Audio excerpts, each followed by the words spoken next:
Hey everyone, welcome to my channel. My name is Tori if you are brand new here, which most of you are, because this is my first video on this channel. I will link my other channel down in the description box.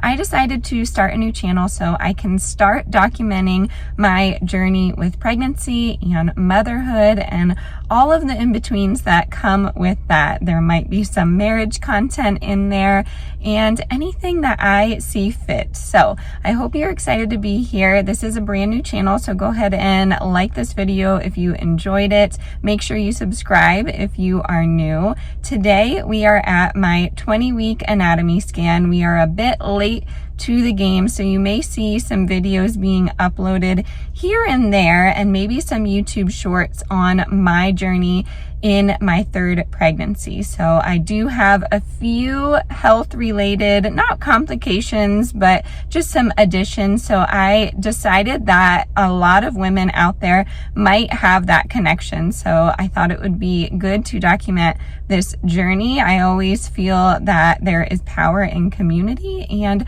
I am just excited. I'm excited to see where this takes me. So if you came over from the other channel, I appreciate you more than you know. And we are going to head on in to this appointment. I'm excited. They got it moved up a little bit. They called and said, can you come in early? Of course I wanted to, because I want to see the baby. And I'm just anxious to know if everything is going smoothly down in my belly region. So we are having a little girl and we're due in May. And like I said, this is my third pregnancy. I am no expert. Every pregnancy is different, but I'm curious to see how this scan will go. I am coming from a birth center experience and I am now at a hospital birthing center, so it's just a different experience. I'm excited to document that. So if you are excited too, let's head on into this appointment and see what we can find.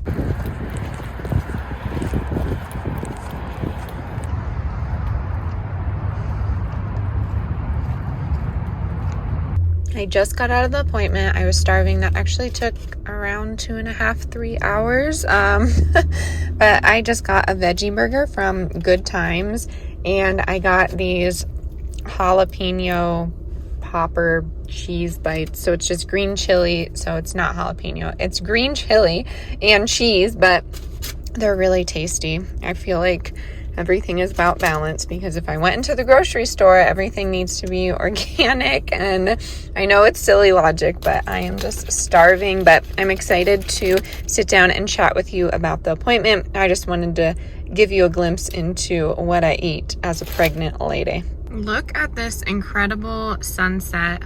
Absolutely beautiful. A nice little quiet dinner. Haven't had one of these in a while. Although it's in the car, I am enjoying this sunset. I'm home now and I'm gonna go lock the chickens up, but I realized that you can't even see me. So it's a gorgeous sunset, but I'm gonna go check on the girls, see if they're okay. Hey girls, you okay? You doing all right? Here you got ducks and 1, 2, 3, 4 chickens, okay. So obviously I'm home now, but I wanted to sit down and go over the appointments and preferences that the doctor and I went over, the anatomy scan itself. And I'm hoping this can be a conversation piece, because I want to hear about your experience in case you want to share it. You don't have to, of course, but maybe you've experienced some similar things. So we are starting with my first pregnancy here. This isn't going to take long, but there are a few back things that need to be talked about. So with my son, he was induced for IUGR at 37 weeks. That was a hospital experience, and that was not a great experience for me. I was not ready. My body was not ready to give birth. He came out 6'3". He was fine. That was not IUGR. He came out just fine.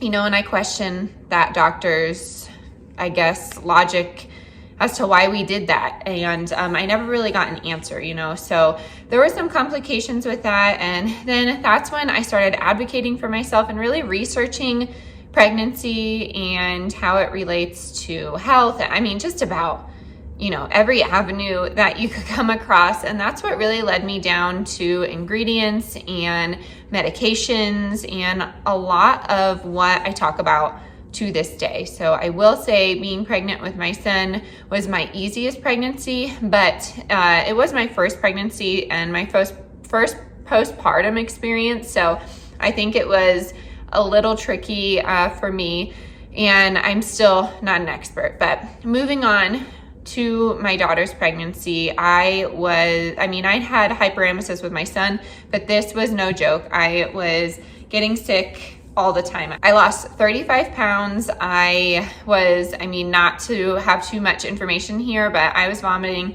every single day to the point where it wore at the enamel of my teeth. If you knew me before, I had very, very small teeth. I still do, very, very tiny teeth. And this was more of a blessing in disguise, because once I was postpartum, I went to a dentist and they were able to do dental composites on my teeth, and it filled in the gaps and made them the teeth that I've always wanted to be.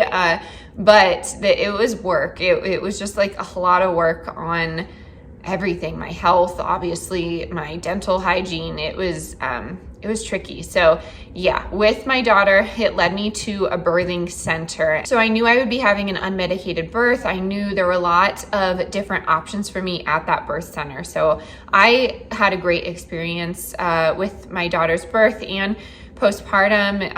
We breastfed up until my daughter's hospital stay. She was diagnosed, if you're new here, which some of you are, with Guillain-Barré at age 1, and that stopped our breastfeeding journey, unfortunately, because she lost her suck ability, and that was a little tricky for me. I hadn't gotten my cycle back up until we stopped, and we happened to be in the hospital. So that was a whole nother nightmare of emotions to add on to our hospital stay. But I will say I loved that postpartum experience. And I think a lot of that blissful postpartum experience, it had some things to do with no epidural and a lot of how they structured their prenatal care. So that's just my opinion. And then, with this third baby, I actually did hemorrhage with my daughter. So I guess it was a complication, but it wasn't a transfer to the hospital, which was nice.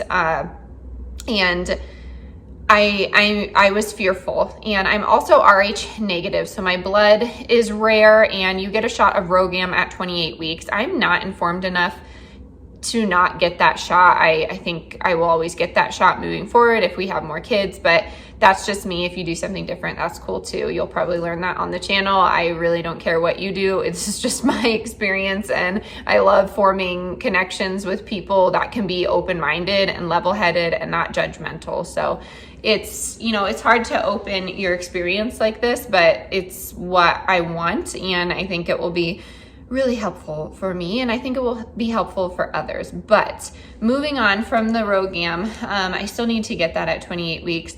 What I was saying with my daughter is I just wasn't sure if it would be safe to do a home birth. And when we went and scheduled appointments with 2 home birth specialists, they both said the same thing, that maybe it would be safer to be in the hospital because of my past experiences, which I was okay with. I just needed to find a hospital with a birth center. And that leads us to my husband's insurance and what hospital it led us to. We are luckily out of it. We transferred insurance, we transferred care recently, and I'm feeling better about it. But I will say it was not like the most fun experience. I'm not saying like they need to treat you like royalty, but I felt like cattle being moved in and out of the medical field. There was no open-mindedness about anything, and it was just traditional medicine, which some people thrive in that, but that's not where I'm at on my health journey. So I was not happy with that experience, with that care. So I recently moved, and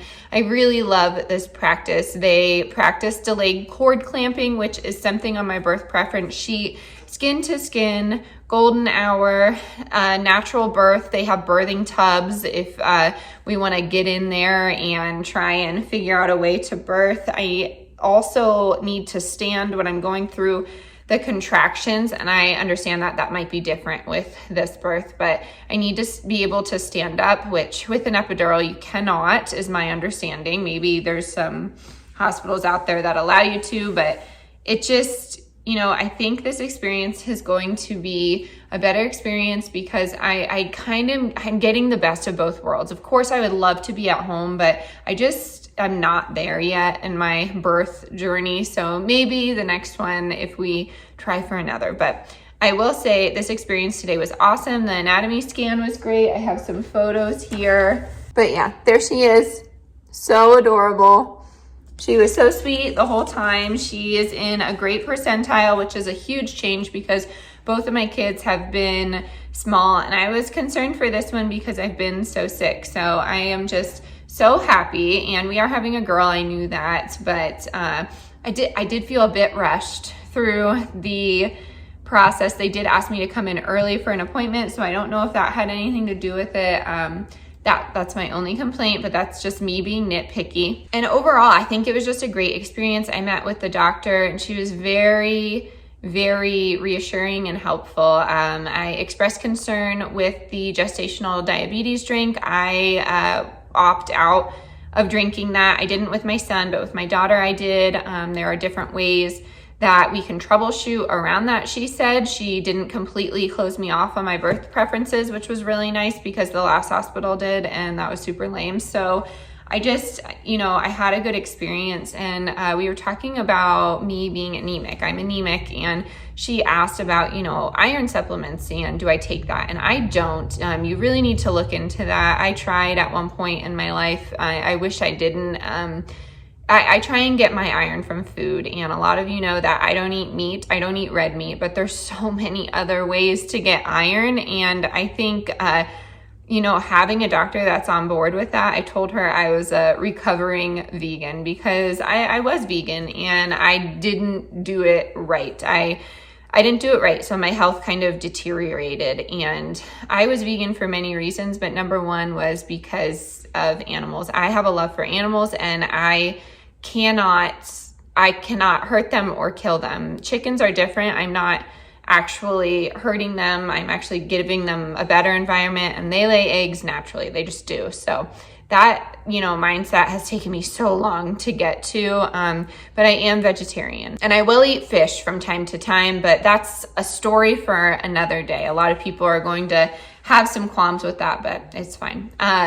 So yeah, she was super open-minded about my diet and about my choices. We talked about a few different other pokes, and she was super helpful and very, very accepting of my decisions. I didn't need to justify it, and I just felt welcomed, if that makes sense, which is hard to find in the medical community. I just have had such a hard time with that. You know, with my daughter's stay in the PICU, I met some really awesome doctors, and then I met some really not so great doctors. And, you know, that's my last like big experience with the medical community. So I wanted to kind of explain what's going on with the pregnancy, and I guess what's new with this channel. If you came over here from my other channel, you know, some life circumstances have changed. I look at that channel as a business. I love connecting with all of you, but at the end of the day, I need that channel to grow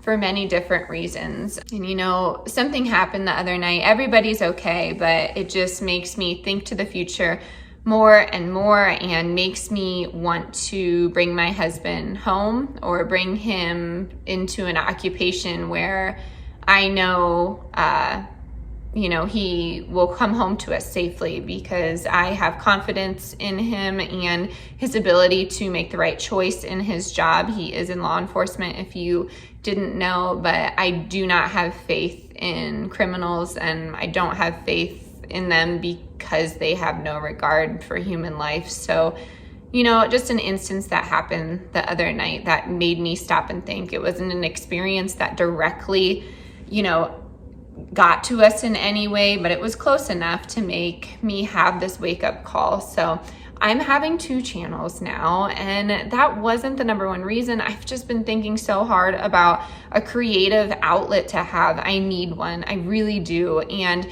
the fact of the matter is, my prepper content on Mountain Mama Living gets a lot of traffic, and the people that watch my prepper content, those are the only videos they watch. I know some of you, there's like 100 of you that watch it all, and that's great. Thank you for that. But it's not helping my business over there to be putting up vlogs and random days in the lives and things like that. So this is what this channel will be: motherhood.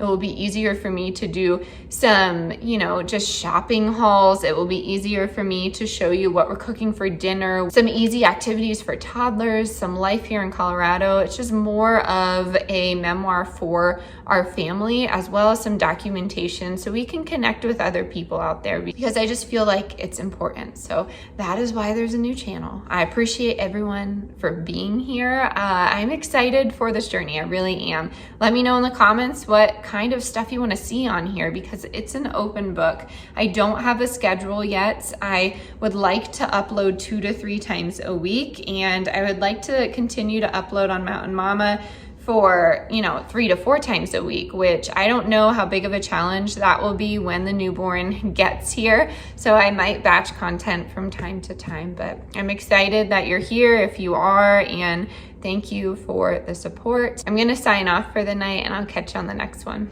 Bye everyone.